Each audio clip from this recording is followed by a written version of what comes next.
Nagaraju sir నాకు భయంగా ఉంది సార్. మనం చేసే పని ఎవరికైనా తెలిస్తే. సుబ్రాజ్ నువ్వు సార్ నాకు కూడా చాలా భయంగా ఉంది సార్. ఛీ! మీరు కాబోయే ముఖ్యమంత్రికి పర్సనల్ సెక్రటరీ అన్న సంగతి మర్చిపోతున్నారు. రేపు నేను ముఖ్యమంత్రి గద్దె ఎక్కాక మనం ప్రజల్ని చూడమన్నదే చూస్తారు, వినమన్నదే వింటారు, నమ్మమన్నదే నమ్ముతారు. అదే రాజకీయాల ముఖ్య ఉద్దేశం. సార్ వచ్చారా సార్? మీకు చాలా థ్యాంక్స్ సార్.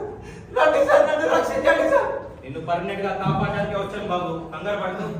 నాగరాజు, మన వాడి పేరిట అభ్యర్థుల అప్లికేషన్ ఫామ్ నమోదైనట్టేనా? అయింది సార్. చుట్టుపక్కల మన వాళ్ళు కాపలా ఉన్నారా? ఉన్నారు సార్. ఇందకిద్దరు ఎవరో వాళ్ళు లోకల్ ఎమ్మెల్యే మనుషులు సార్. మందుకు తప్పేసి వెళ్ళిపోయారు. ఫోటోగ్రాఫర్లని, ఉదయాన్నే రమ్మన్నాడు సార్. పత్రికల వాళ్ళు వాళ్ళని రమ్మన్నాడు సార్. రేపు పొద్దుటే మొదట శవాన్ని చూసేది మన పుల్లయ్యనే ఏర్పాటు చేశాం సార్. మనతో పాటు ఇద్దరు సాక్షులు వస్తారు. వస్తూనే వాడు గుండె బాదుకుంటాడు, ఒకడు స్లో తప్పి పడిపోతాడు. పుల్లయ్య పరిగెత్తుకుంటూ వెళ్ళి పోలీస్ స్టేషన్ లో రిపోర్ట్ ఇస్తాడు.